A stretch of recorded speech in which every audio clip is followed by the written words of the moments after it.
Bom, iniciei aqui a nossa gravação. Algumas coisas para a gente tratar. Como é que você está?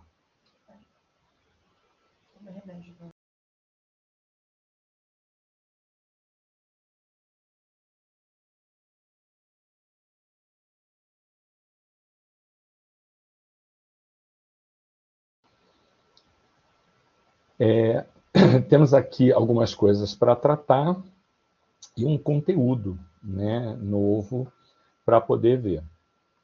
Eu queria começar dando retorno, na verdade, de uma pendência que eu deixei para vocês do nosso último encontro. Avaliei, né, toda a prova, as questões que foram trazidas. Como eu disse, não consegui ler tudo lá do chat, porque não houve tempo hábil para isso, mas ainda não tive resposta lá da coordenação geral, mas requeri hoje de manhã, e eu observei ainda agora que eles ainda nem visualizaram a mensagem. Então, é preciso que vocês esperem um pouco, tá? Mas eu, diante da circunstância de a questão 5 ter pedido uma norma que vocês não tinham no código, e diante, eu acho que a questão 6, de ter ali um conteúdo que não foi especificamente trabalhado, visando a lisura e a ética acadêmica, sabe como é que a gente chama isso, né? Eu solicitei, e aí, eu repito, eu preciso ter o retorno deles para poder confirmar isso com vocês, mas eu solicitei de maneira excepcional a anulação da questão 5 e da questão 6. Então, o que a gente vai usar de passo a passo aqui? Primeiro, esperar que eles se posicionem. Se eles autorizarem, aí vocês vão proceder como eu vou explicar. Se eles não autorizarem, vida que segue, e é isso mesmo, né? Caso eles autorizem, e normalmente autorizam, né, porque normalmente eles dão bastante autonomia para o professor fazer isso, é óbvio o que eu vou dizer, mas ainda assim a gente precisa explicar o óbvio também às vezes, né? Quem é óbvio já está pontuado nessa questão 5 e na questão 6, não tem o que discutir. Quem já recebeu pontuação na questão 5 e na questão 6, não tem o que discutir. E se eventualmente você não recebeu e eles autorizarem a anulação, isso vai acontecer mediante requerimento. Então, você vai precisar abrir requerimento, solicitar a pontuação dessas questões, indicar que o professor sinalizou em sala a anulação dessas questões e juntar a prova de que você não foi pontuado naquela questão, qual seja, foto da prova. Tá? Então, vocês vão precisar fazer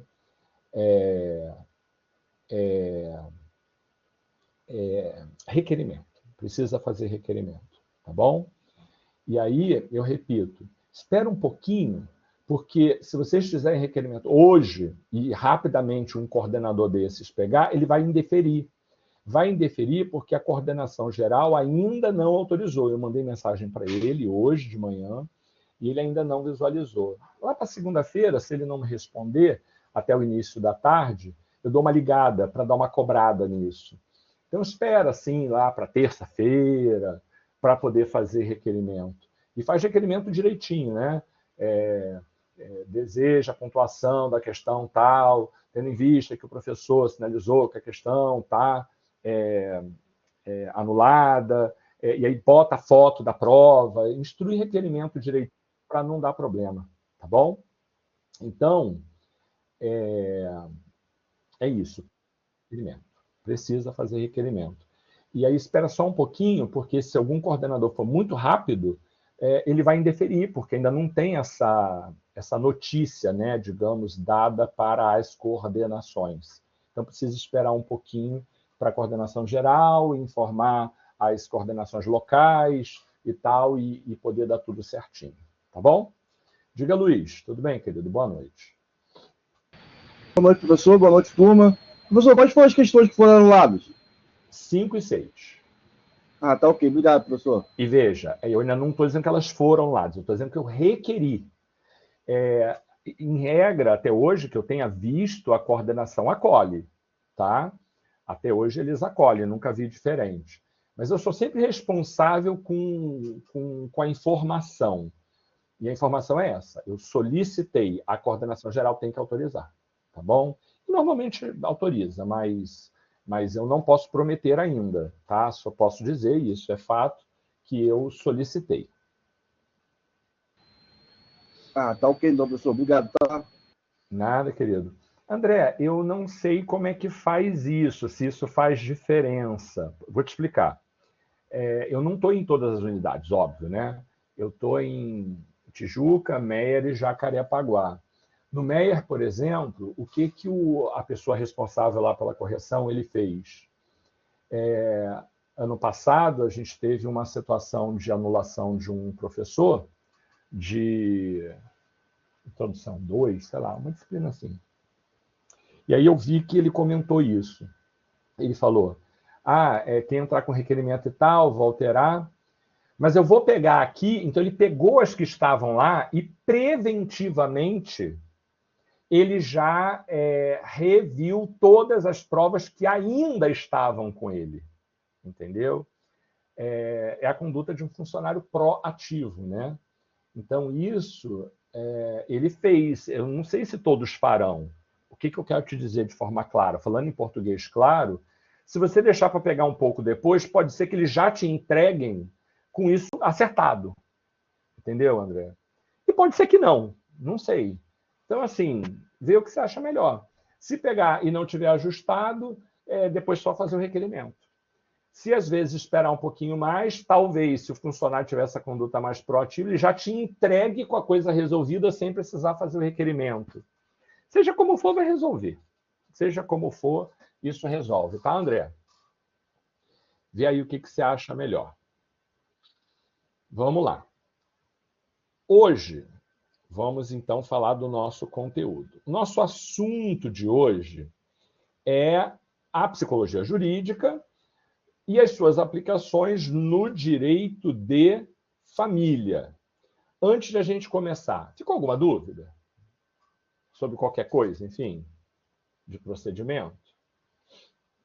Ou podemos? Professor, licença, desculpa, é que eu cheguei agora, eu não peguei esse comecinho. Esse comecinho era referente a uma prova específica ou todas? Eu vi o senhor comentando no finalzinho com o André. A gente está falando da nossa prova, que eu solicitei a questão 5, porque pedia uma legislação que não estava disponível para vocês no código, né? Então eu achei desonesto cobrar isso, né? Que a gente não tinha como consultar. E com relação à questão 6, porque ela trazia um ponto que a gente normalmente vê para P1 e que a gente não viu esse semestre, porque a gente começou com 2 semanas depois, né? Eles adiaram as aulas em 2 semanas. Então, um dos itens ali pedia um conteúdo que a gente não viu. Aí, então, o que eu falei foi que eu solicitei a coordenação, a anulação da questão 5 e da questão 6, mas que isso ainda está, digamos, subjúdice, porque o coordenador precisa autorizar, o coordenador geral do curso. Ele ainda não me respondeu, não visualizou a minha mensagem. Eu olhei ainda agora, ele não visualizou. Eu mandei pela manhã. Tá ok, obrigada. Eu vou colocar isso já no grupo, então, porque se alguém for chegando depois, aí eu já vou deixar isso lá no grupo do WhatsApp. Obrigada. Mas, de qualquer forma, o caminho qual é? É requerimento. Precisa fazer requerimento e instruir o requerimento com a foto da prova, inclusive, pedindo para ajustar, porque eles só vão poder alterar vendo a prova, né? Então, tem que fazer requerimento. Essa é a orientação normal de disciplina EAD, tá? A gente no final retoma. Eu digo que no final eu retomo e falo de novo no final. Mas vai dar certo. Então vamos. A gente está falando hoje, ou a gente vai falar, deixa eu compartilhar aqui o arquivo.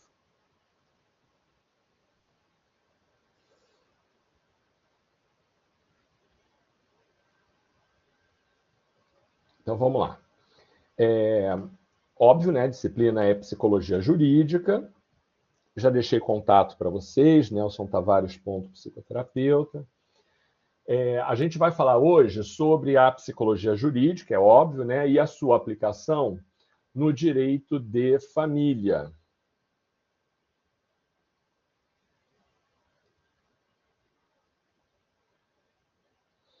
A gente vai falar de direito de família. Então, vamos lá.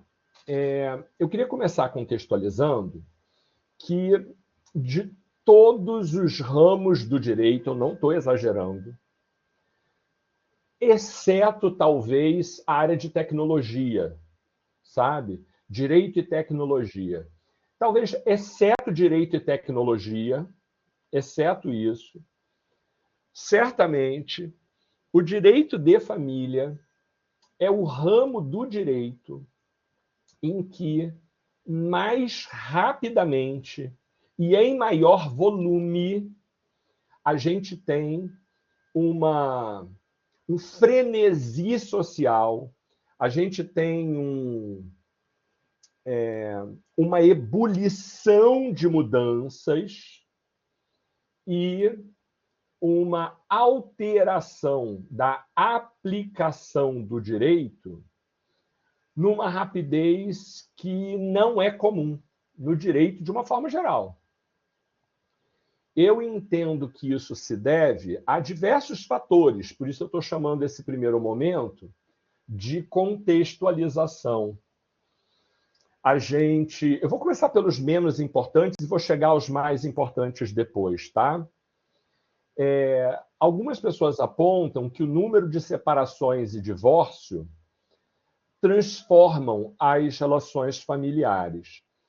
Tudo bem, é fato, mas eu não vejo nenhum panorama atual, estatístico, que mostre que hoje as pessoas se divorciem mais ou menos do que há 5 ou 10 anos atrás. A gente tem momentos, tá? Por exemplo, a pandemia foi um momento que teve mais divórcios do que o comum, porque os casais não estabeleciam relações, né? Não conversavam, não ficavam juntos quase. Trabalhavam pra caramba, chegavam à noite para dormir e tal. E a pandemia obrigou as pessoas a conviverem.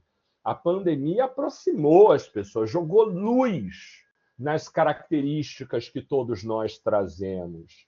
E nessas relações forçadas que a gente precisou estabelecer, houve um aumento ali no número de divórcio.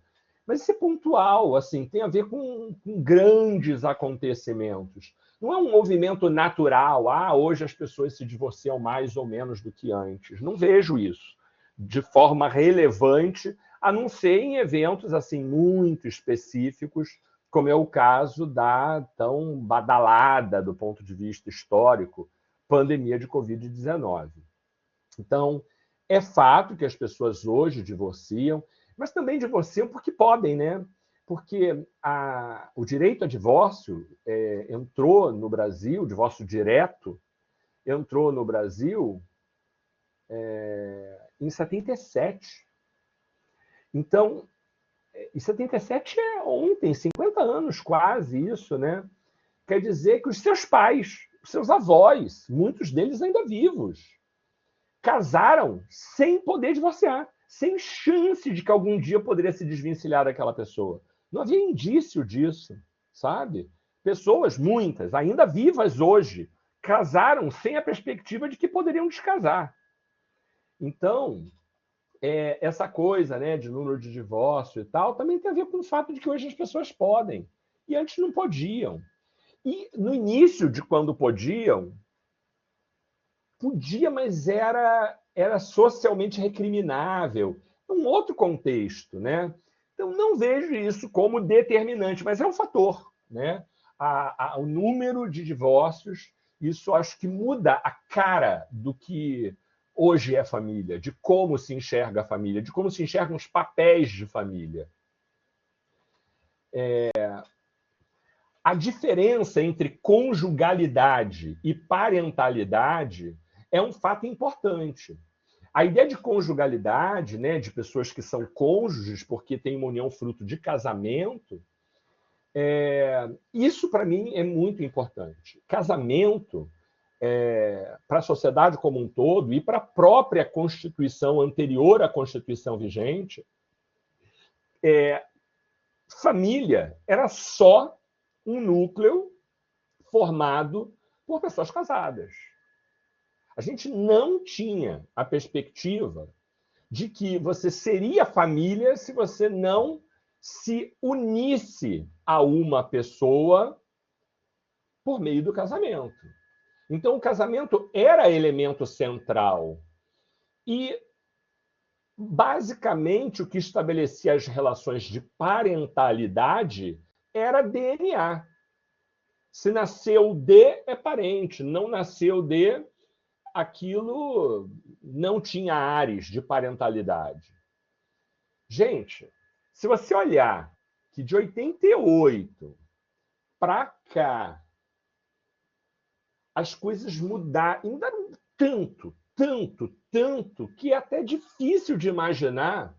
Porque, assim, 40, 50 anos parece muita coisa, mas, historicamente falando, para falar dos valores de uma sociedade e tal, isso é nada. É nada.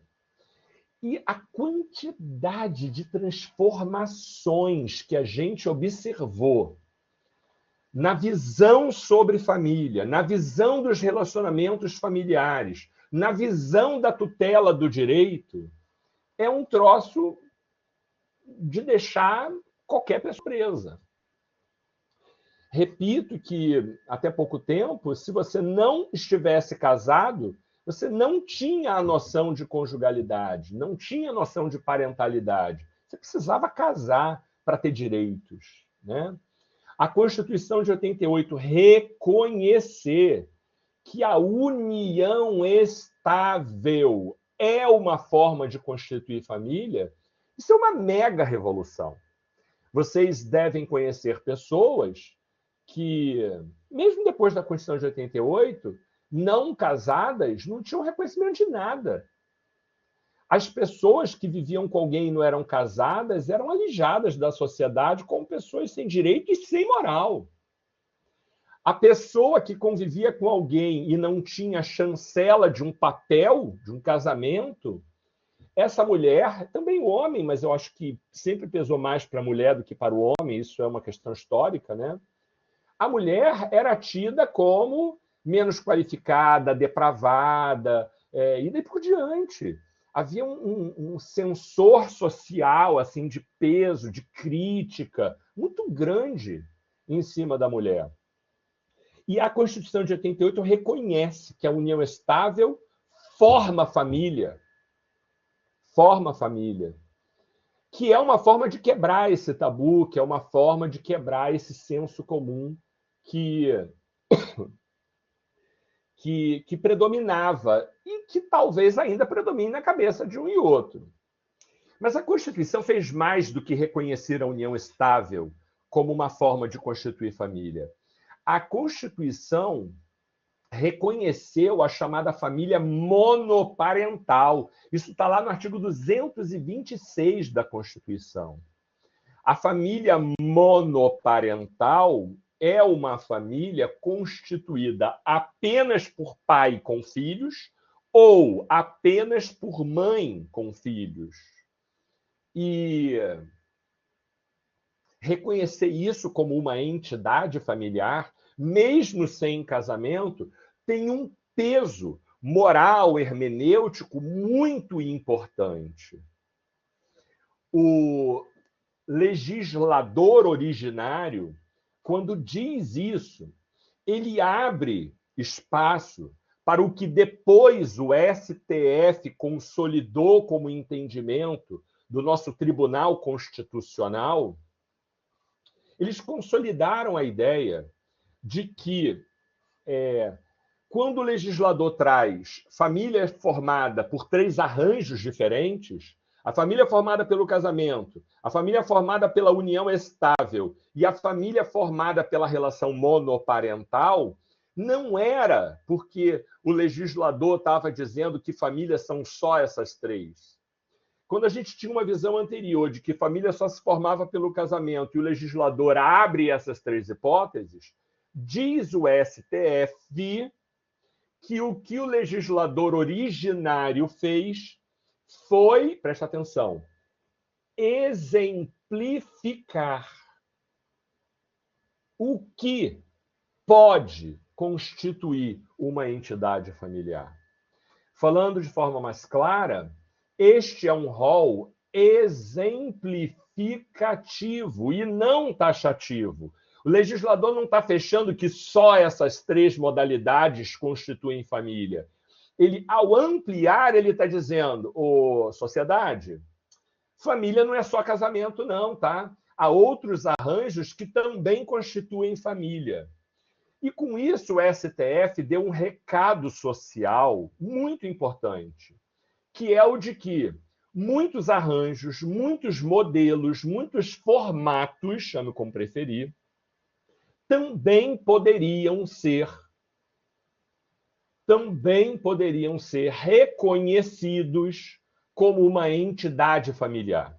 Ou seja, aquilo também seria uma família e, a reboque disso, todos os direitos que são garantidos para os membros de uma entidade familiar seriam, claro, estendidos, seriam garantidos para esses outros arranjos, para esses outros modelos.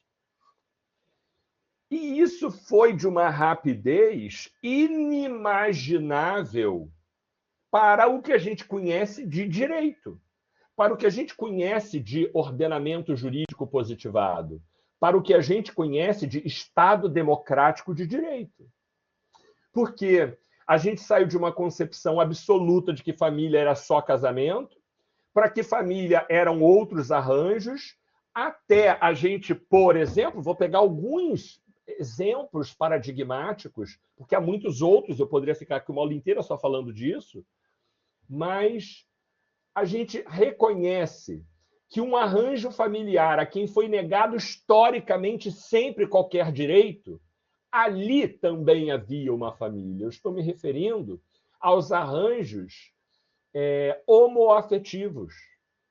A gente, até hoje, não tem um dispositivo constitucional ou legal que garanta expressamente o direito aos pares homoafetivos nas relações familiares. Isso não precisa, segundo o STF, porque, com base no princípio da isonomia, que vai sustentar que todos somos iguais perante a lei, sem distinção de qualquer natureza. Então, se todos somos iguais, sem distinção de qualquer natureza, e a lei não proíbe os casamentos e as uniões estáveis homoafetivas, se todos somos iguais, então quais são os direitos dos pares homoafetivos? Comparativamente, analogicamente com os pares heteroafetivos, os mesmos. Porque o direito à isonomia garante que as famílias homoafetivas sejam tratadas da mesma maneira que as famílias heteroafetivas. Então, hoje a gente tem, indubitável, indiscutivelmente, a gente tem, com uma força constitucional absurda e mais do que pacificada no direito, que os pares homoafetivos têm rigorosamente os mesmos direitos dos pares heteroafetivos. Então, isso já é uma mudança social gigantesca. Gigantesca. Se você imaginar que há países no mundo, todos de viés autoritário, totalitário, sabe? Com uma característica ainda de ranço de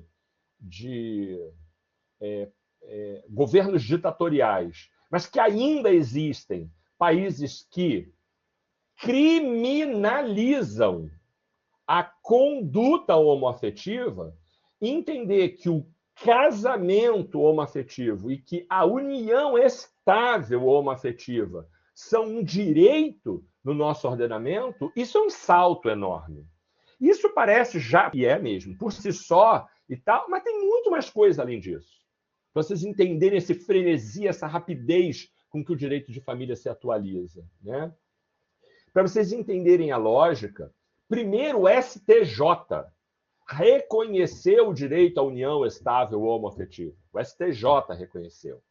E aí o STF veio dizer assim, se está na Constituição que o legislador deve facilitar a conversão da união estável em casamento, e se o STJ já reconheceu o direito à união estável homoafetiva, então, diz o STF agora, o casamento homoafetivo é absolutamente possível. E é mesmo, isso daí não tem nenhuma discussão, né? Isso hoje é pacífico.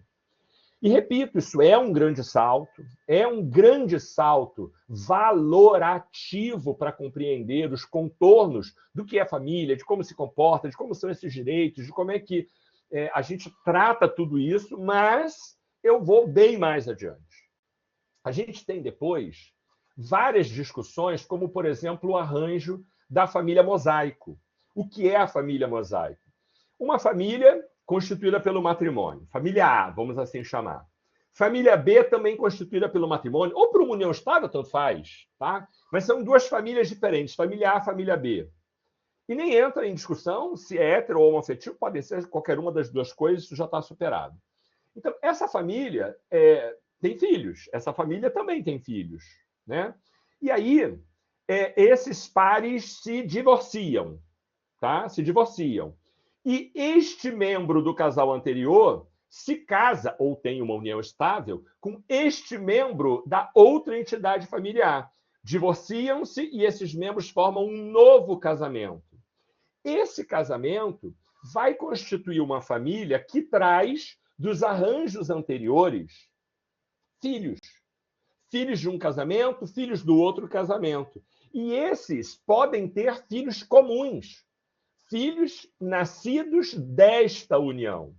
Repara que vai ser uma família que pega um pedacinho de uma, um pedacinho da outra e um pedacinho do que está sendo construído nesse novo arranjo. Essa família é chamada de família mosaico, eu não gosto da expressão, porque mosaico é alguma coisa que se monta a partir de cacos ou pedaços de outras coisas e fica sugerindo que essas famílias estão despedaçadas. Tem aí uma coisa meio pejorativa de que o divórcio destruiu a família e tal. Não curto muito essa ideia, mas a expressão família mosaico mostra que pedaços de outras famílias ou arranjos ou pessoas provenientes de outros núcleos familiares juntos dentro de um novo arranjo pode também formar ali uma nova família, uma família C, que é composta por membros das famílias A e B e membros novos que estão nascendo a partir dessa união. Essa modalidade também de família é pacificada hoje como sendo uma forma de constituir família lícita. E existem situações assim bem diferentes, sabe? Bem diferentes desse olhar clássico, tradicional, heteroafetivo, que o povo chama por aí de família tradicional. Eu não gosto da expressão. Família é família. Família não merece adjetivo. Família está vinculada pelo afeto. Tem afeto, é família, ponto. Não bota adjetivo nesse negócio. Tá?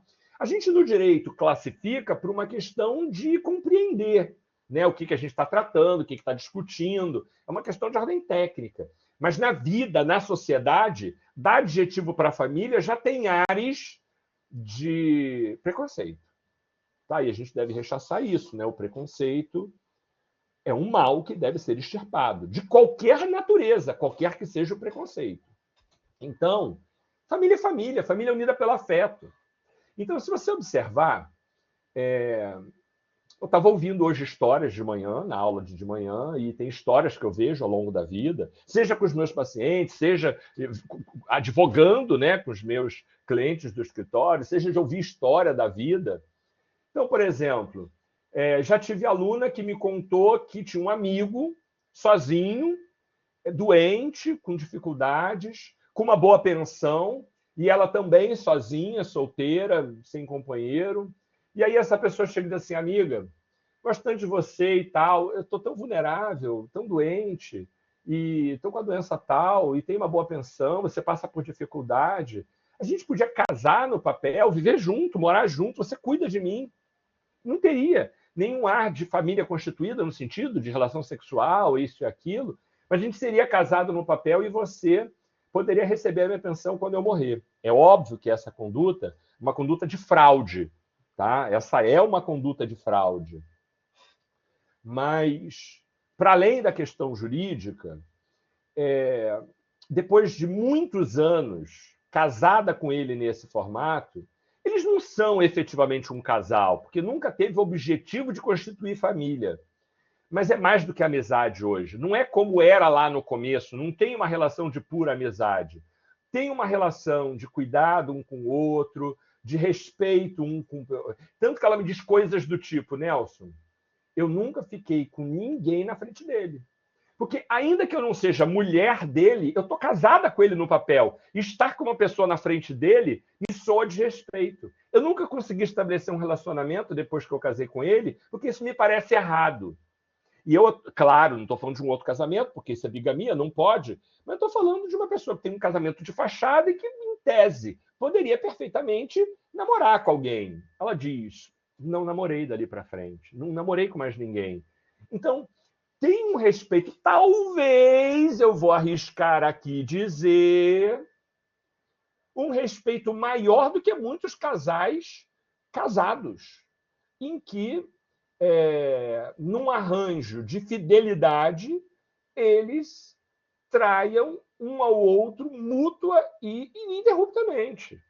Ela tem essa cortesia, essa cautela, essa ética, né?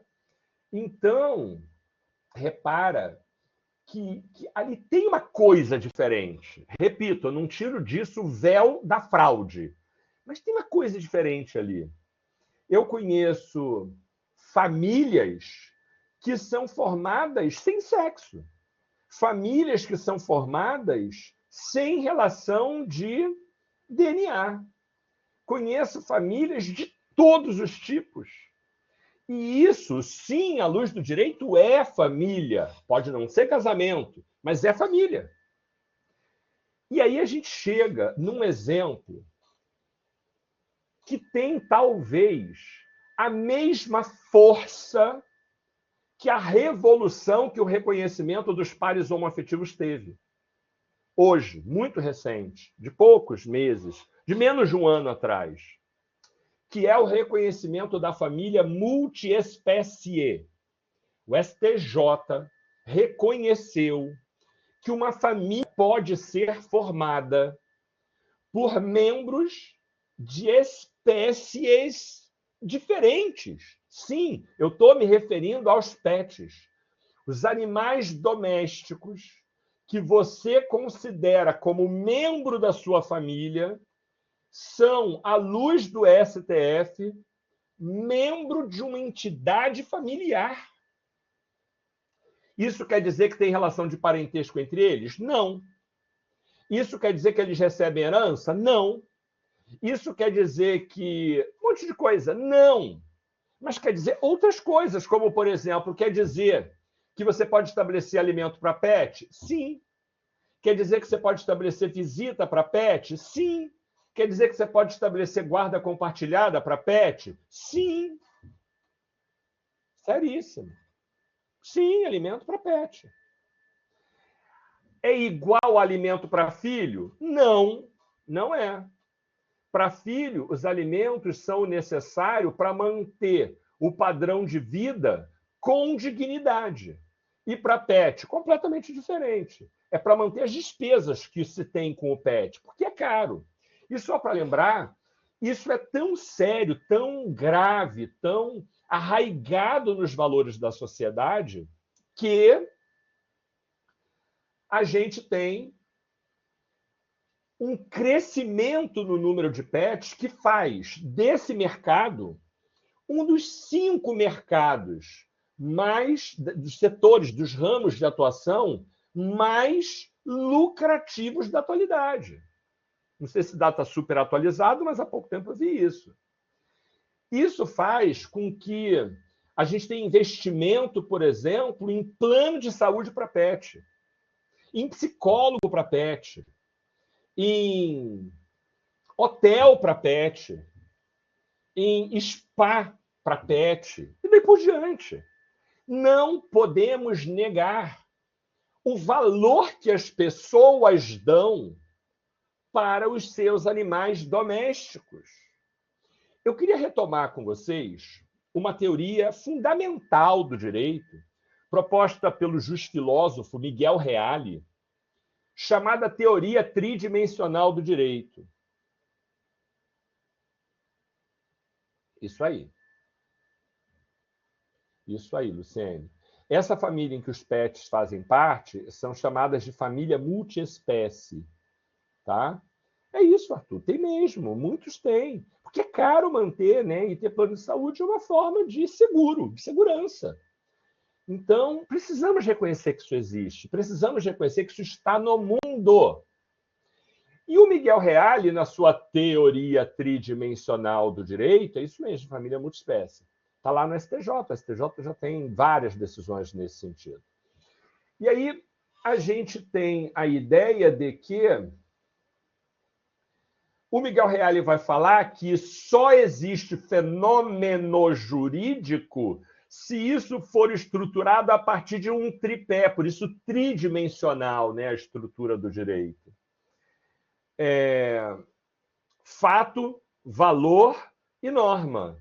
E é super tranquilo, Eric. Quer dizer, não é necessariamente tranquilo, mas é super natural discutir guarda de pet. Porque o animal é dos dois. Os dois criaram, os dois compraram juntos, os dois amam o pet, estão se divorciando, precisa saber com quem vai ficar. E precisa deixar um tempo com um tempo com o outro, é super natural. Aliás, é super razoável. É razoável, né? Reborn é outra coisa, Luciene. É diferente. É diferente. Porque aí é um ser sem vida, né? Então, é diferente. Tem um artigo muito interessante do professor Rafael Iório, no Diário do Rio, sobre bebê reborn. Bota lá, Rafael Iório, Diário do Rio, bebê reborn. Muito interessante o artigo. E vocês vão ver que ele fala que isso não se desenha como alguma coisa possível ou provável no direito. O reconhecimento de personalidade para bebê reborn. Isso é outra história, não acredito. Assim, tudo bem, mas você pode botar, a pessoa pode dizer, é verdade, daqui a pouco. Não, isso não se desenha como um desdobramento possível. Porque, assim, em tese poderia ser, né, Luciene? Não é absurdo. Em tese poderia, mas não acredito. Não é o que se desenha.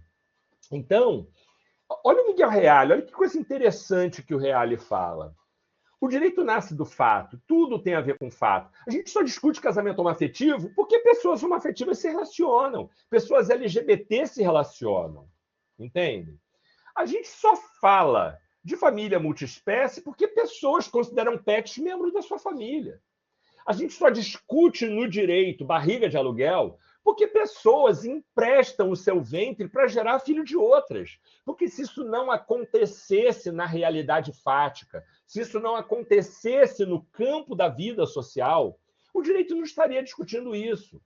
A gente só discute bioética porque a medicina, porque a ciência avançou. Porque enquanto a ciência não tinha avançado para esse campo, ninguém discutia bioética. O direito, escuta isso, o direito só discute o que a sociedade movimenta. Se o fato não existe na vida social, o direito não discute isso. Só está discutindo o bebê reborn porque a sociedade vive a realidade do bebê reborn. Entende? Então, o direito nasce do fato. Miguel Reale enxergou isso com muita clareza há décadas atrás. E ele diz que não é só o fato, porque não é estrutura monodimensional do direito, é tridimensional. E ele diz, esse fato precisa ser valorado. O valor, que é a segunda dimensão do direito, significa dizer o seguinte: o fato sozinho não quer dizer nada. O que esse fato representa? Como esse fato deve ser interpretado? Como é que a sociedade lê esse acontecimento, compreende, interpreta esse acontecimento?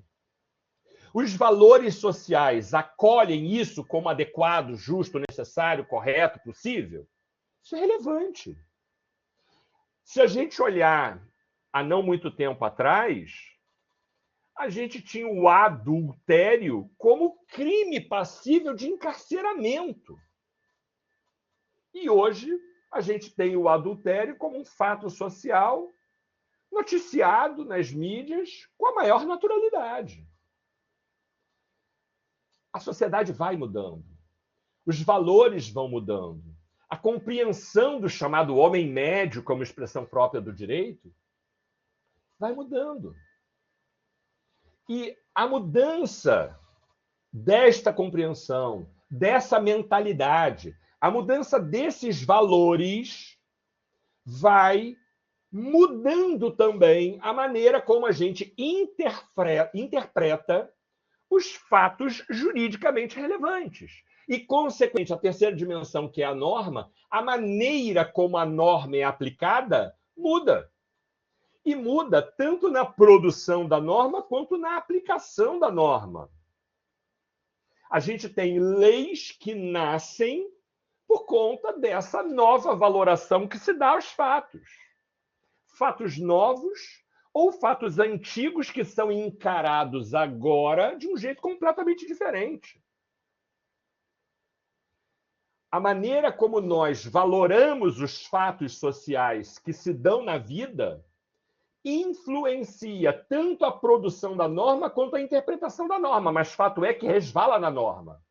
Por isso, as três dimensões, a dimensão do fato, a dimensão do valor e a dimensão da norma, são um contínuo. Eu tenho que olhar para o que aconteceu, entender como é que isso deve ser interpretado para eu aplicar a norma de maneira adequada. Ou até para eu criar uma norma que seja adequada para regular de maneira justa aquela temática no direito. E quando eu digo que o casamento homoafetivo garante às pessoas LGBT não só direito à união estável como casamento, quando eu digo que as famílias mosaicos são reconhecidas como qualquer outra família, e você não precisa ter a vergonha de ser uma mulher divorciada, que já foi uma coisa terrível que as mulheres precisaram viver há não muito tempo na nossa história social. Quando eu digo para vocês que uma família que tem um pet, esse pet pode ser considerado, com diferenças em relação ao filho, mas que ele pode ser considerado como membro de uma entidade familiar, a gente começa a perceber que a visão, que o valor, segundo Reale, que o valor sobre esses acontecimentos em direito de família tem uma rapidez de mudança extremamente rápido para uma visão histórica. E algumas coisas ainda estão em percurso de discussão, como é, por exemplo, o caso das famílias poliafetivas. Já ouviram a expressão família poliafetiva? Tem um outro nome mais popular que provavelmente vocês conhecem, conhecido como trisal. O trisal é uma família poliafetiva. O principal argumento para afastar o reconhecimento dos trisais, para os defensores do não reconhecimento do trisal, é a bigamia. A bigamia proíbe que pessoas casadas ou vivendo em união estável tenham um outro casamento ou uma outra união estável concomitante. Os defensores da possibilidade de reconhecer uma união poliafetiva sustentam que o trisal não viola o princípio da monogamia, porque não se trata de uma concomitância de dois casamentos ou de duas uniões estáveis, mas sim de um casamento ou de uma união estável entre três pessoas. Ou quatro. Por isso, o nome adotado pelo direito não é trisal, é união poliafetiva, considerando mais que duas pessoas. Podem ser três, mas por que não quatro? Então, hoje, para vocês entenderem, o direito não reconhece o direito à união homoafetiva. Não reconhece o direito subjetivo a ter o reconhecimento da união poliafetiva. Mas pode ser que tenha algum momento para frente. E pode ser que não demore muito. Pode ser também que nunca venha a ser reconhecido. Eu não sei dizer.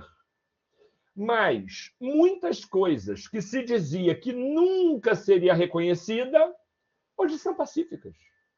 Por que não? Não sei dizer. Não vou fazer apostas. Entendeu?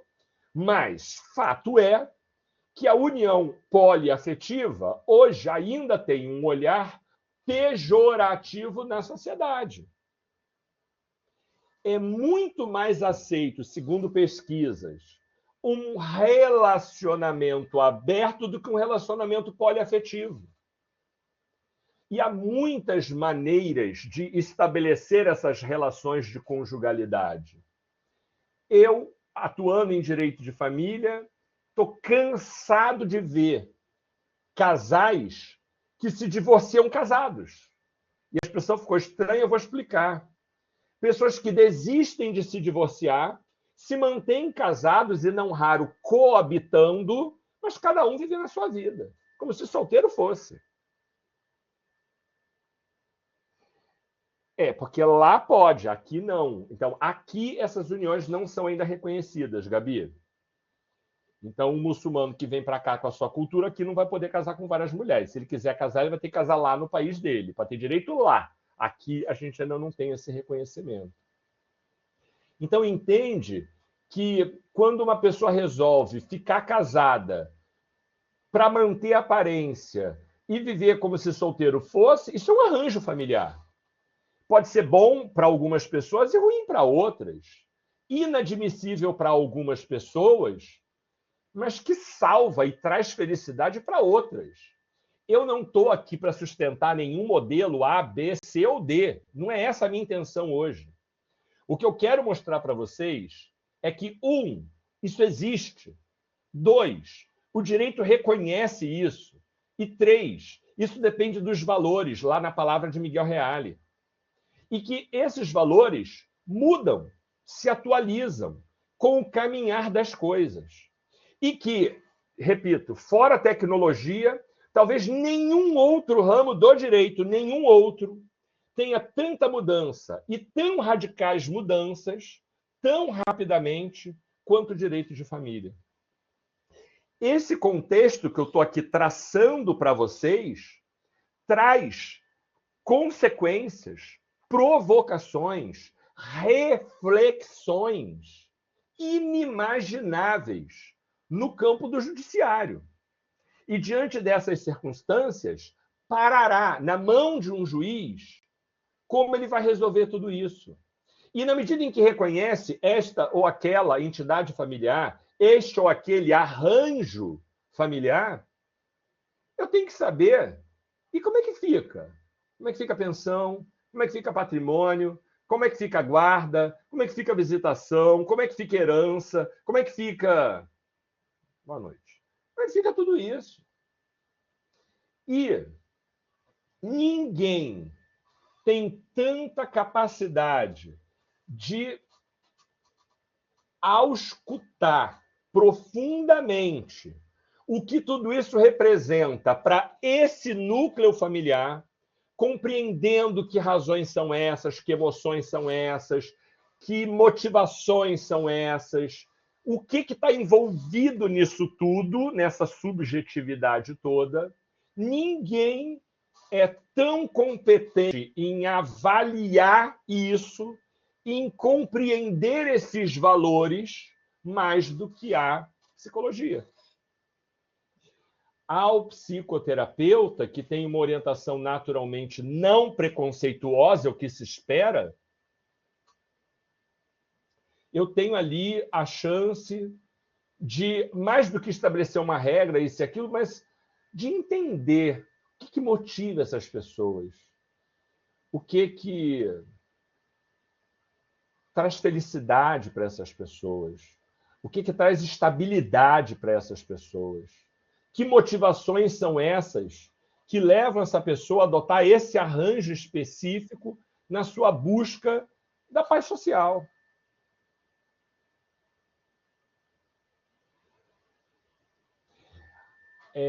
A aplicação da lei, ela vale dentro de um país, né?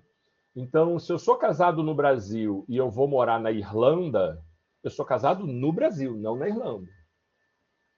Se eu quiser também ser casado na Irlanda, eu tenho que casar lá na Irlanda e seguir a regra irlandesa. Ou reconhecer esse casamento de um no outro país. Quando alguém que tem uma união poliafetiva garantida no seu país, porque lá a lei autoriza, vem reconhecer esse direito no Brasil, a gente diz, aqui a gente não tutela esse direito. Quando alguém vem para dizer, eu sou casado lá e eu quero casar também aqui, aqui a gente não tutela esse direito de um casamento ou de uma união estável entre 3 pessoas, porque aqui a união poliafetiva ainda não é reconhecida como juridicamente tutelada. Mas o casamento dele lá é válido. Lá é válido. Essas questões, você vai encontrar respostas para isso, ainda que não seja o nosso objeto aqui principal, Érico, na Lei de Introdução às Normas do Direito Brasileiro, conhecida como LINDB. É lá que a gente encontra a norma para regular essas questões. E aí, eu estou dizendo para vocês que a psicologia jurídica... Nada, querido, conta comigo. Estou dizendo para vocês que a psicologia jurídica tem gigantescas contribuições na compreensão dessas relações familiares, nesse vulco-vulco todo aqui que eu estou mostrando, né, que eu estou contextualizando para vocês, e que, sem esse instrumental, pode ser que o juiz tenha, e normalmente tem, muita dificuldade de saber o que é melhor para essa família, de saber o que é melhor para essas crianças, de saber o que é melhor para esse casal, de saber o que é melhor, enfim, para essa entidade familiar. Não são só os formatos familiares. As relações de parentesco sofreram profunda revolução nos últimos anos. Pessoas vinculadas pelo sangue, detentoras de de uma identidade de DNA, talvez se odeiem. E pessoas sem nenhum tipo de vínculo biológico, talvez tenha com uma outra qualquer vínculos profundamente estreitos, que fazem com que uma pessoa dê a vida pela outra, independente de uma relação consanguínea, biológica. As relações de parentesco foram tão profundamente alteradas, a sua compreensão sobre isso no direito brasileiro, que hoje você pode reconhecer a paternidade ou a maternidade socioafetiva.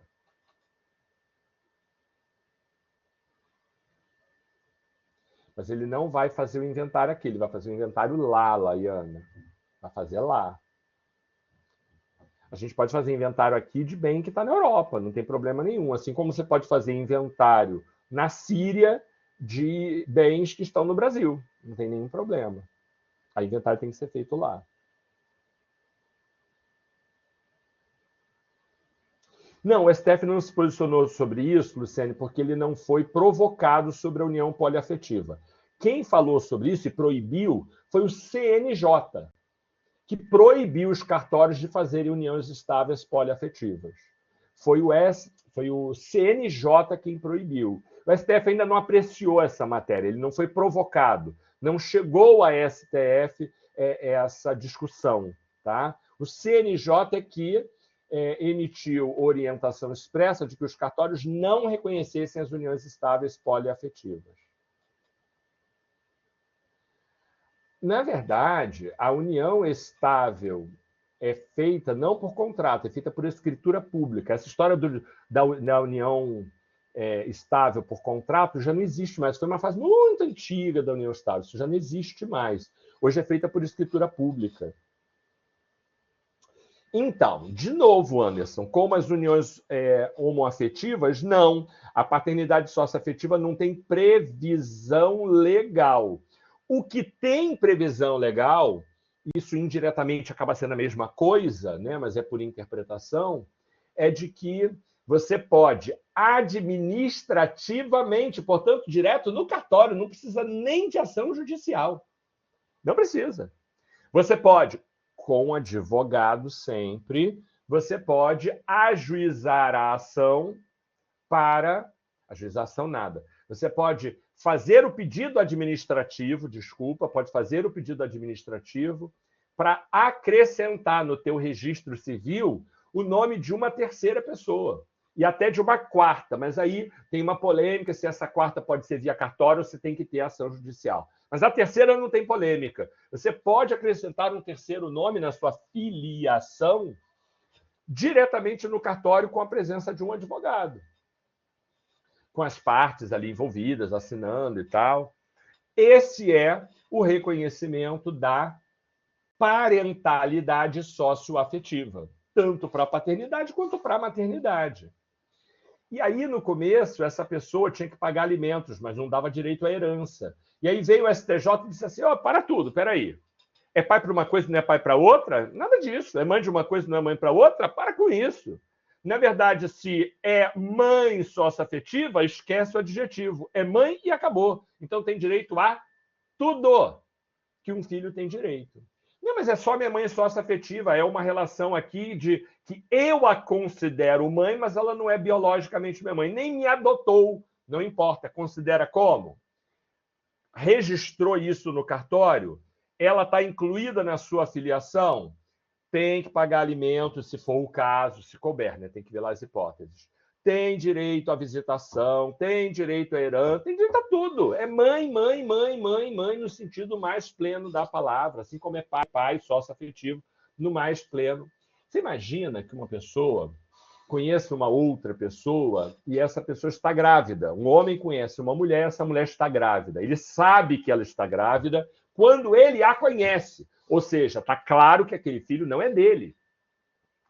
E apaixonado, ele diz para essa pessoa, não, eu te amo, quero casar com você. Não, mas é porque eu estou grávida, isso é complicado. Isso aqui. Não, mas filho teu é filho meu. Já ouviu essa expressão? Filho teu é filho meu, a gente se ama, a gente vai ter uma união, isso, aquilo, blá, blá, blá. E esse homem assume essa criança como pai. Essa criança cresce reconhecendo aquela criatura como pai. Não é incomum, inclusive, que este homem afaste o pai biológico sob o argumento de que ele atrapalha a relação, para poder manter vínculos com essa criança. E ele sempre se comporta e age como pai. Se apresenta na escola como pai, desenvolve afeto como pai. E aí, quando acaba a união, ele quer também desfazer os laços de parentalidade com essa criança.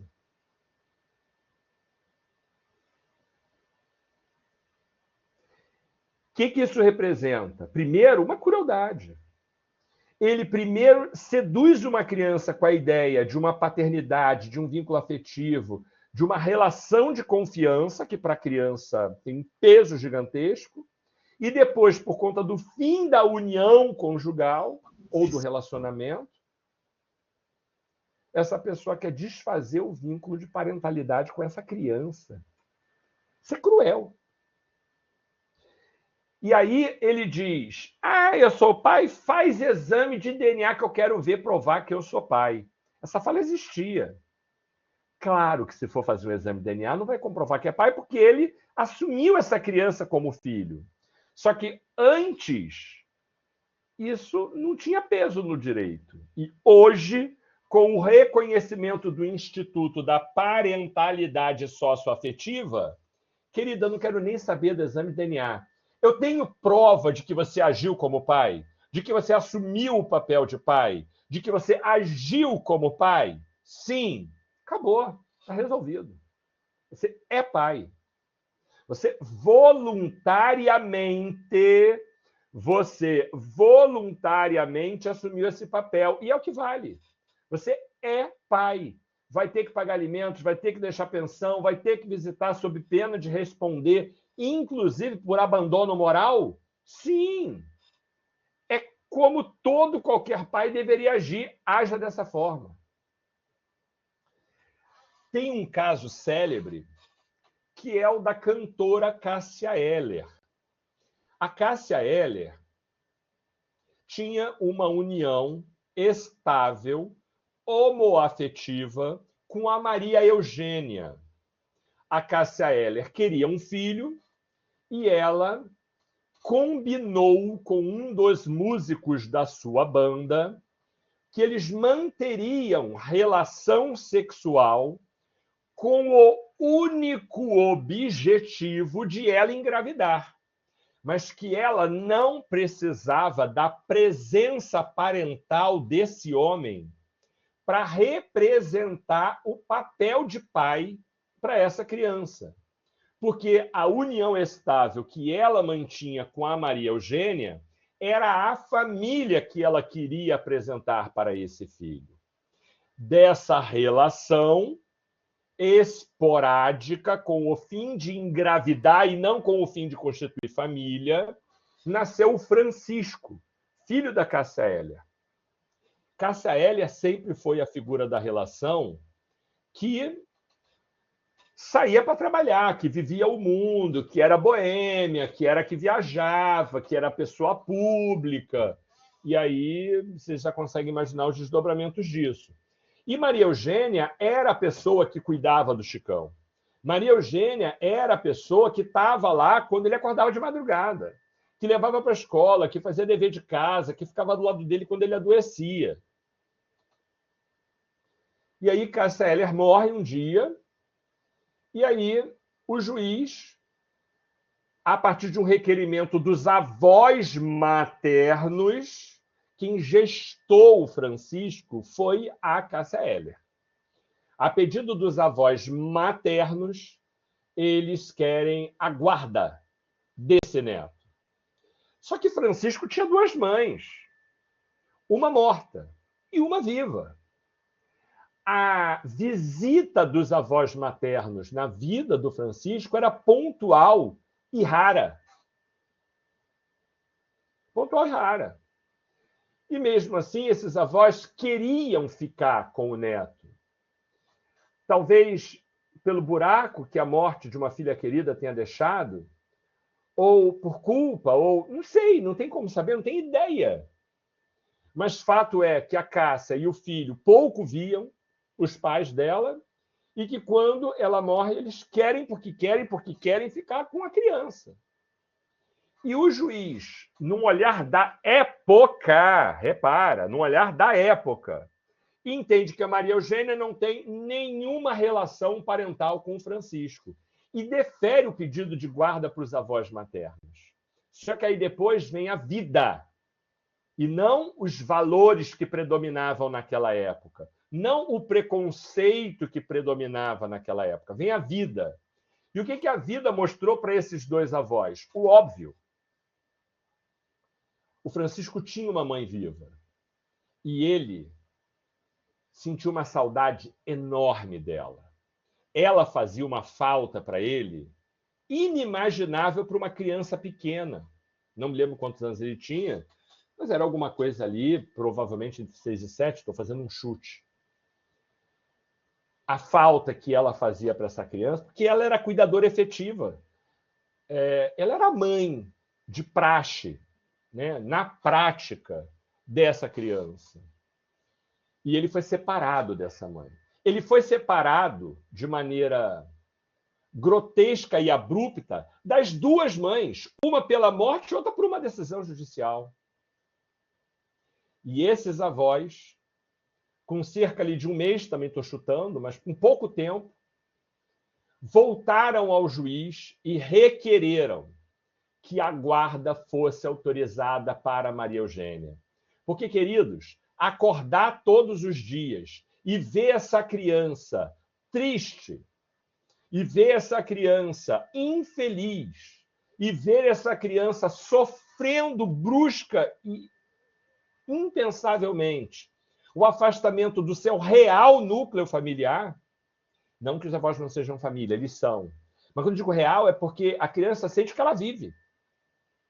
Se ela nunca viu esse avô, se ela nunca viu o avó, e não era necessariamente isso, porque eles tinham contato, ainda que pontual, eventual, mas se eu nunca vi, eu não tenho afeto nenhum com essa pessoa. Eles podem ser a mãe. Se eu nunca vi a mãe, eu não tenho vínculo afetivo nenhum com essa pessoa. Então, quais as repercussões emocionais? Quais as repercussões psicológicas? Quais as repercussões sociais?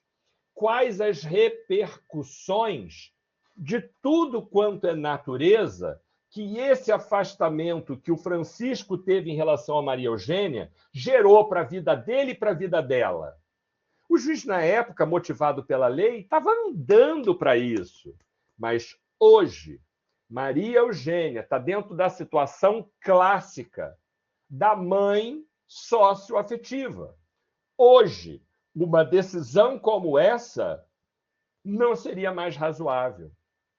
E ela não precisa esperar a morte da sua companheira para buscar o reconhecimento do seu direito à guarda. Ela pode, desde o nascimento dessa criança, se colocar como membro de filiação dessa criança na condição de mãe socioafetiva.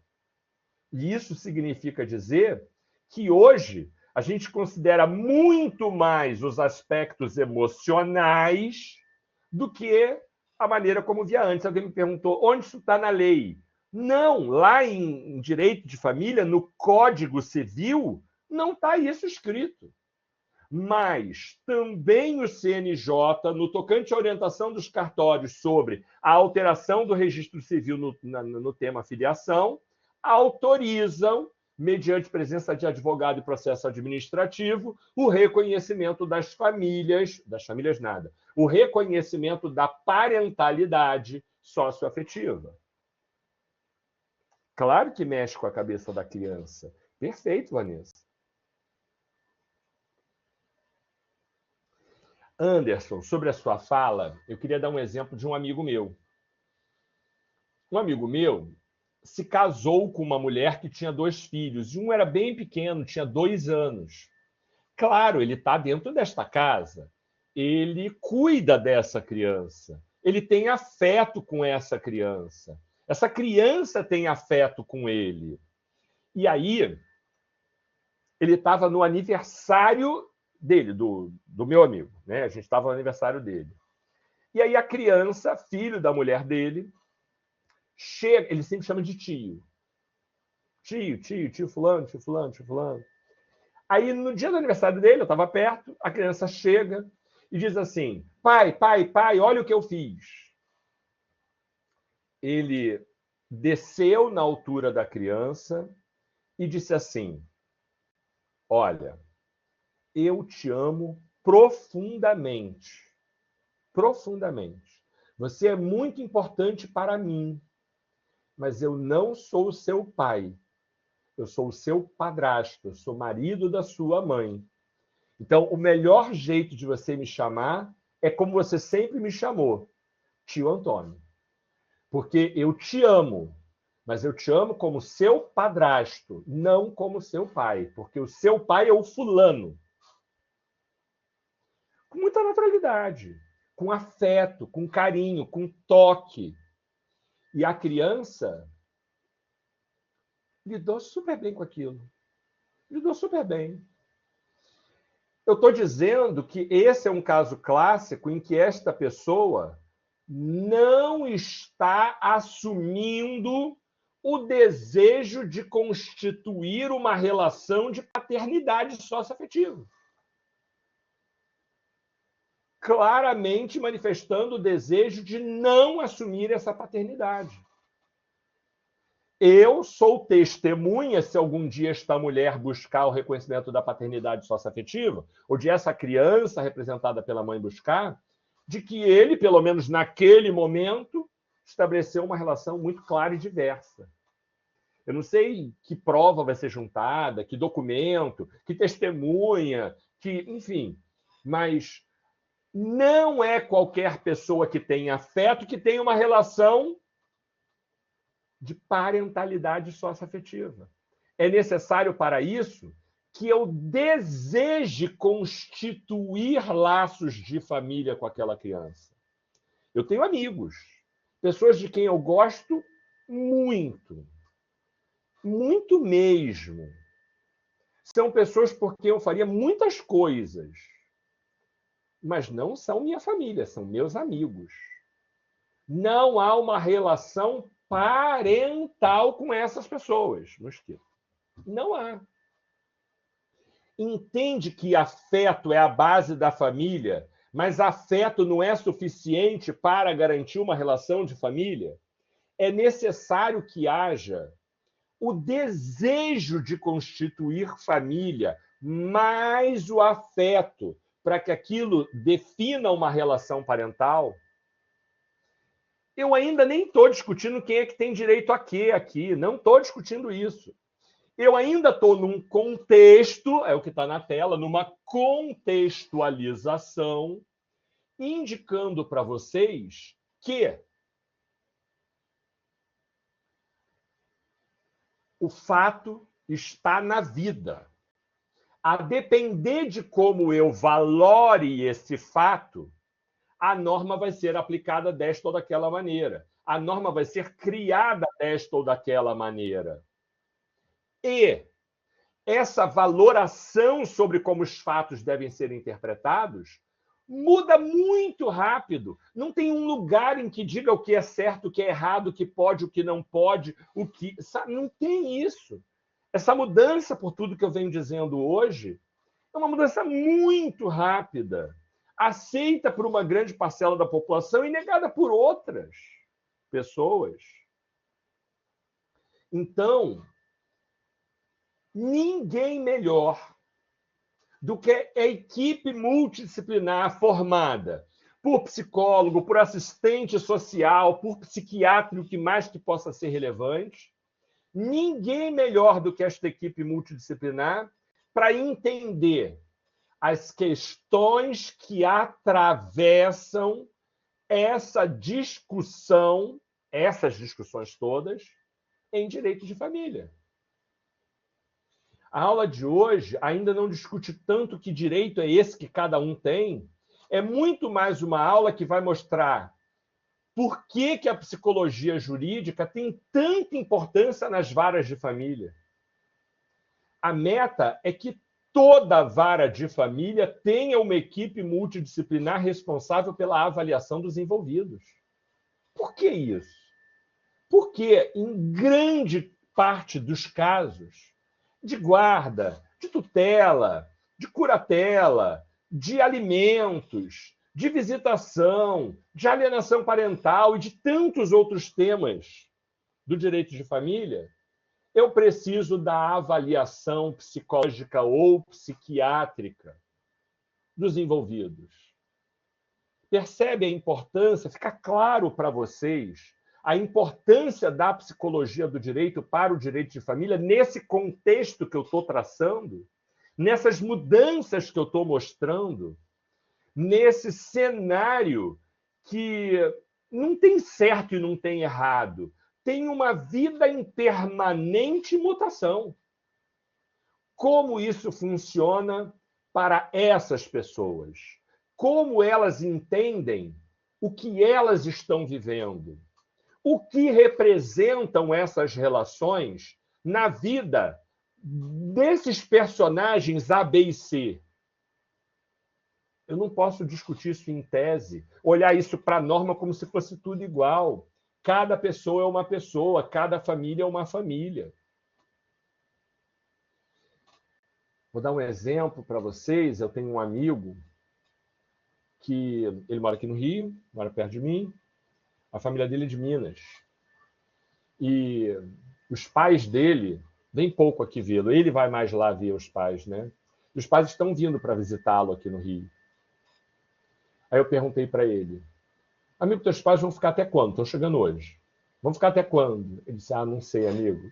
Como não sabe? A pessoa comprou viagem de vinda, mas não comprou de volta? Ele disse: não, eles sempre compram de volta. Ué, tu não perguntou? Aí ele me responde assim: ai, amigo, a comunicação com a minha família sempre foi muito difícil. Vou repetir. Ai, amigo, a comunicação com a minha família sempre foi muito difícil. Ele não pergunta. Eles não conversam quase. Eles não têm profundidade emocional. Eles não têm coragem de refletir sobre questões difíceis. Mas há famílias absolutamente acostumadas a falar sobre o que sentem. Meus filhos. Hoje eu tive uma DR com meu filho. Hoje eu tive uma super DR com meu filho. E eu comecei dizendo para ele, meu filho, eu te amo. Quero que você saiba que eu admiro muito você e você é um filho muito especial. Você tem muitas qualidades, mas eu queria conversar com você sobre erros que você cometeu e que são inadmissíveis. Eu não quero mais observar isso na sua conduta de novo. E falei isso. Fiquei 40 minutos com ele hoje no telefone. Tem 18 anos. E ele ouviu caladinho tudo que eu tinha para dizer. E aí me disse, pai, eu queria falar algumas coisas. E disse tudo que ele queria falar. E no final disso, ele disse assim, mas eu queria que você entendesse que o que eu fiz, você pode até ter entendido como errado, mas não foi para te magoar, não foi para te desmerecer, não foi porque eu não te valorizo, porque eu te valorizo e te amo muito. Pronto, tá aí. Um menino de 18 anos, conversando sobre isso, falando sobre as dificuldades, um fala de um lado, outro fala do outro, a gente se resolve, a gente diz o quanto se ama, mas quanto não está feliz sobre isso, sobre aquilo, e pronto. E do outro lado, pessoas idosas, um filho adulto, da minha faixa etária, um pouco mais jovem só, a pessoa não conseguindo perguntar quando ele volta para casa. Entende que não é tudo igual? Entende que eu preciso compreender o que representa tudo isso que eu falei. Guarda, alimento, alienação, blá, blá, blá, blá, blá, blá, na vida daquele núcleo, porque não é tudo igual. Sem a presença de uma avaliação consistente de um psicoterapeuta, a decisão desse juiz pode destruir essa família. Entendam isso. O juiz precisa ter responsabilidade social, moral e jurídica com essa família. E ele precisa de informações que ele não detém e que ele não consegue apurar numa audiência. Ele precisa da equipe multidisciplinar. A psicologia jurídica é indispensável para o direito de família. E talvez aqui, muito mais do que em qualquer outro ramo do direito, ainda que possa ser importante em vários ramos do direito. Mas aqui em direito de família, talvez seja o exemplo mais simbólico, mais radical, mais profundo da importância da psicologia como ciência de suporte para dar elementos ao juiz para que ele julgue. Peguei o mosquito, consegui. Para que ele julgue de maneira adequada. Tudo bem? Alguma pergunta até aqui?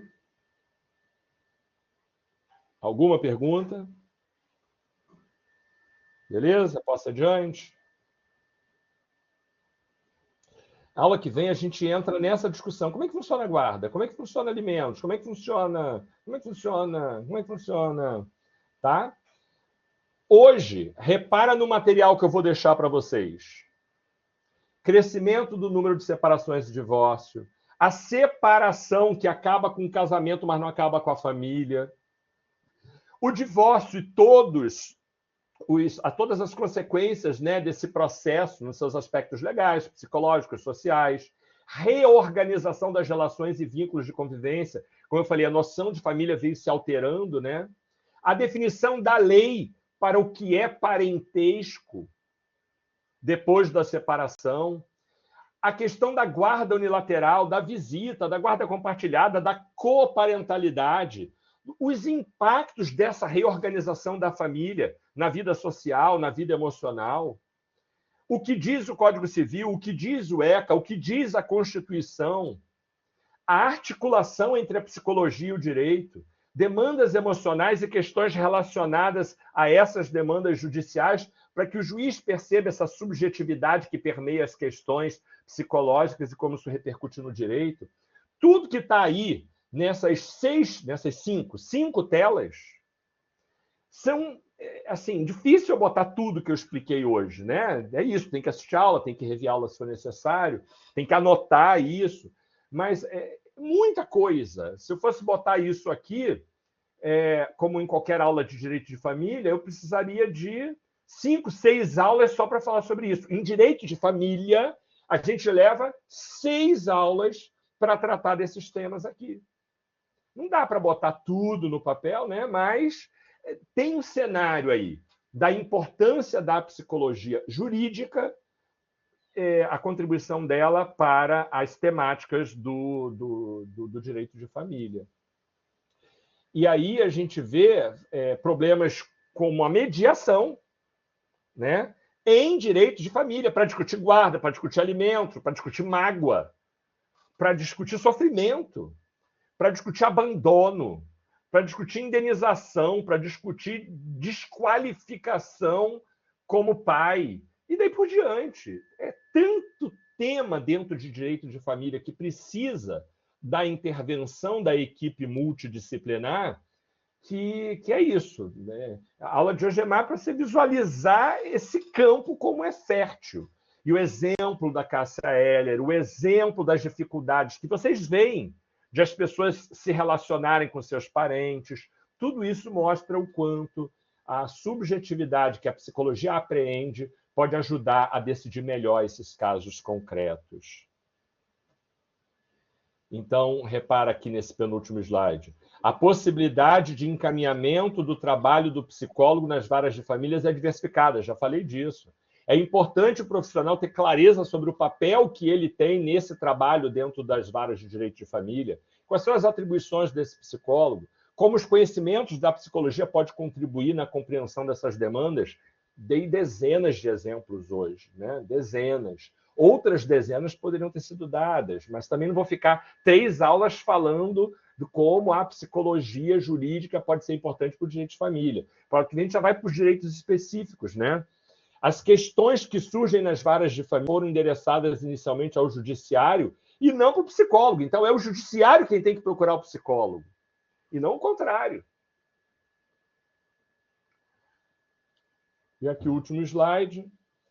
Trabalhar nesse paradigma da interdisciplinariedade, da equipe multidisciplinar, como eu venho chamando, né? Porque tem psicólogo, mas tem psiquiatra, tem a assistente social, tem a fono, tem o neurologista, tem o psicodiagnóstico que essa pessoa vai receber, tem tanta coisa que pode atravessar, tem que olhar para o caso concreto. E a tua sensibilidade pensa, poxa, que eu precisava de tal coisa. Pô, aqui eu precisava de tal laudo. Pô, aqui eu precisava de tal avaliação. Poxa, aqui eu precisava de tal acompanhamento. Aqui eu precisava entender melhor tal relação de fulano com Beltrano. É assim que a gente vai solicitando isso para a equipe multidisciplinar. E no desenvolvimento do trabalho do psicólogo junto às varas de família, ele deve conhecer o que é importante para o direito. Então, assim, ele não é um profundo psicólogo, conhecedor de guarda, mas precisa ter noções, porque precisa entender o que é importante para um laudo mais consistente, sabe? As conclusões escritas dessa equipe multidisciplinar, nos estudos realizados por ela, não só o psicólogo, são conclusões psicológicas, com repercussão jurídica. O psicólogo não vai dizer, porque de acordo com o artigo tal, são conclusões psicológicas, mas com repercussão no direito, a partir do conhecimento que esse psicólogo pode ter do que é importante para discutir esses temas.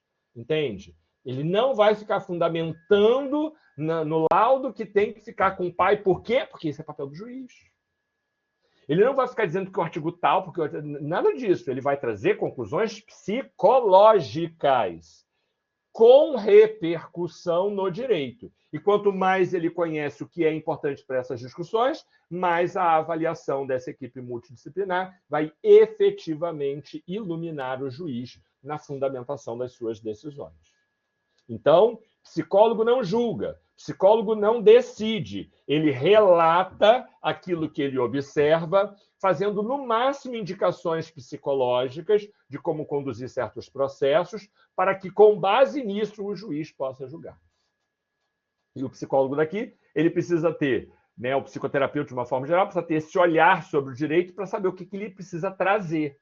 O que é importante para eles discutirem isso aqui nesse processo? Ele vai lá e busca essas informações. Quando ele consegue, porque também psicólogo não tem varinha mágica. Se não for possível identificar certa característica, se não for possível apreender certos caracteres dessa subjetividade, ele vai dizer isso no laudo, que não foi possível tal coisa. E é assim que funciona. Ficou alguma dúvida? Posso ajudar com mais alguma coisa?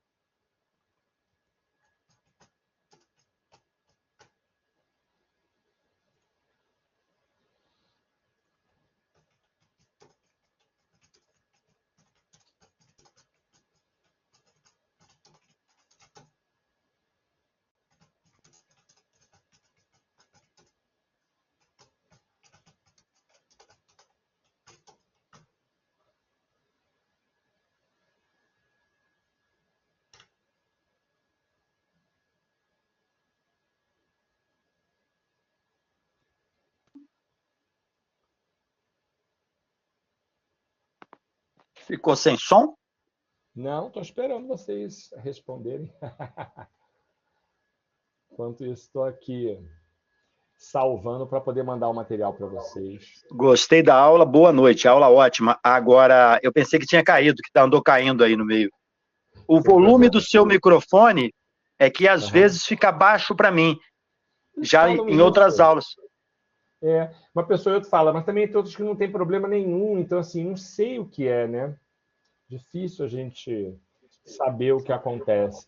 Já tentou aumentar um pouquinho também o volume do microfone? Ali embaixo, do lado direito, embaixo, tem tipo um alto-falantezinho que se você clica, você pode aumentar ali o volume. Você já tentou isso? Eu já resolvi, coloquei numa caixa de som, tá super alto, tá todo mundo ouvindo a aula aqui em casa agora. Mudou o esquema. O desconforto é esse, né? Todo mundo aprende um pouco. Ótimo. Um abraço. Tá bom, querido. É isso. Então, se não tem dúvida, a gente se vê na semana que vem. Bom, deixa eu retomar o que eu disse lá no começo. Eu solicitei a coordenação geral e eles ainda não me responderam, portanto, se vocês correrem entrar com requerimento, não vai dar certo, porque ele ainda nem sabe, mas eu solicitei a anulação da questão 5 e da questão 6. Como fazer isso? Só por requerimento. E é óbvio que você tem que juntar no requerimento a foto da prova para mostrar que você não pontuou a questão 5 ou 6. Tá? E é claro também que se você pontuou a questão 5 ou 6, você não tem que fazer requerimento de nada, porque o ponto já está dado ali. Pediria que vocês esperassem mais um pouco, porque ele ainda não respondeu. Hoje, é óbvio, a esse horário não vai mais responder. É provável que a coordenação só tome contato com essa informação segunda-feira. Se ele não observar, não olhar a mensagem, eu vou dar uma ligada para chamar atenção nesse sentido. E aí a coordenação geral entra em contato com todas as coordenações locais, Tijuca, Mé, Jacarepaguá, Aruama, Bangu, blá, blá, blá, blá, blá, blá. E aí é que os coordenadores vão recebendo o requerimento deferido. Então, se vocês correrem, vai dar errado. Espera aí mais um pouquinho mais, meio da semana, a informação já deve ter sido fartamente noticiada. Eu não acredito que ele vai se opor, porque eles costumam dar bastante autonomia para o professor, mas também não posso prometer que ele vai autorizar. Posso dizer que eu pedi. E isso é fato, já aconteceu. Tá bom? Queridos, excelente final de semana para vocês. Fiquem bem e até sexta-feira que vem. Diga aí, Beth. Diga aí, Beth. Não, é só para testar mesmo, né? É sem querer, eu acho. Quer falar, Beth? Abre seu microfone, fica à vontade. Boa noite, boa noite, boa noite, boa noite, meu povo.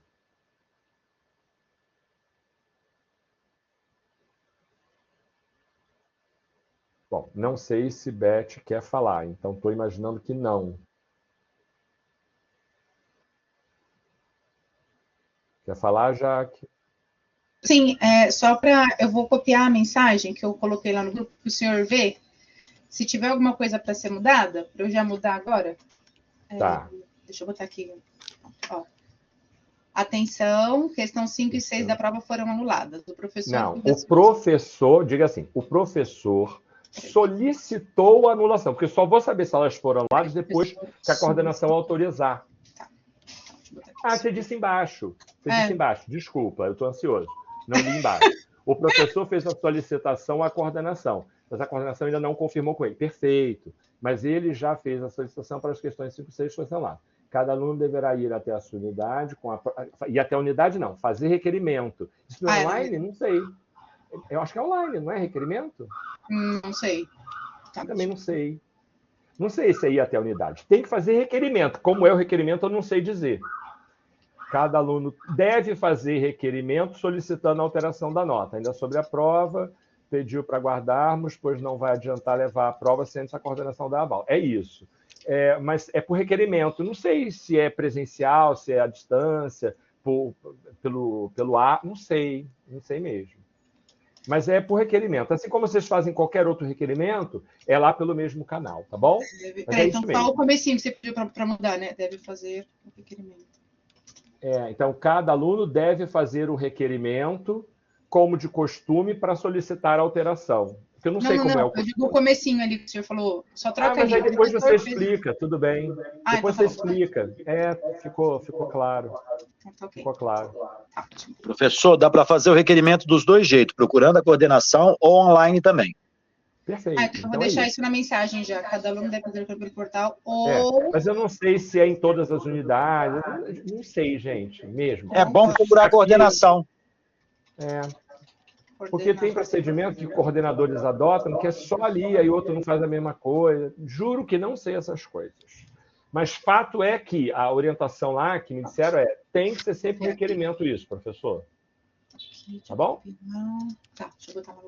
Ótimo. É isso. Então, já que já foi, não tem mais ninguém na fila. Meninos, beijo, fiquem com Deus, uma excelente sexta, sábado, domingo, final de semana maravilhoso. Tchau.